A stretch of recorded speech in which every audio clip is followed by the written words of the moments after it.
More on that story, Mohamad Elmasry joins me on set. He's a professor at the Doha Institute for Graduate Studies who specialises in Egyptian politics. Good to talk to you.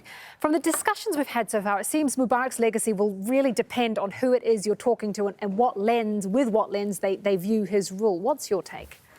You know, I've heard a lot of this discussion over the last few hours about how his legacy is complicated, how it's a mixed legacy, and so on and so forth.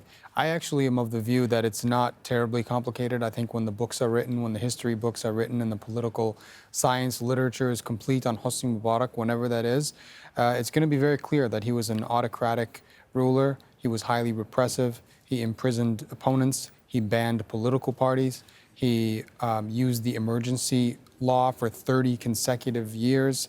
It's a long laundry list, really, of human rights violations and violations against democratic principles. So I don't think it's a mixed legacy.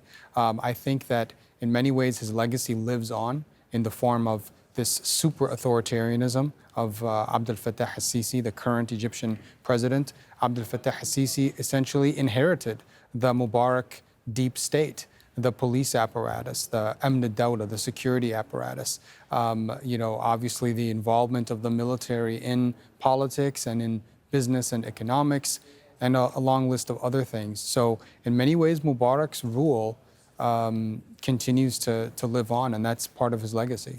Tell me, what are Egyptians saying?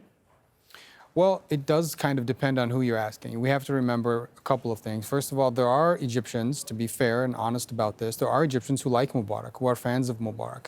Not everybody was on board with the 2011 uprising that ousted him. The overwhelming majority of Egyptians disliked Mubarak, were angered by him, but there was a pocket of Egyptians that supported him. So if you ask those people, they're probably very sad today. They're probably, in a deep state of mourning.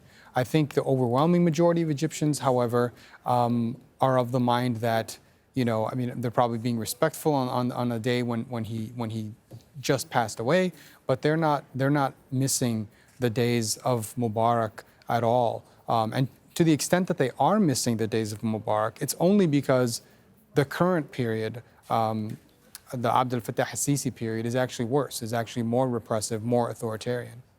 We'll have to leave it there for time. Thank you. That's Mohamad Elmasry there, professor at the Doha Institute for Graduate Studies. Thank you.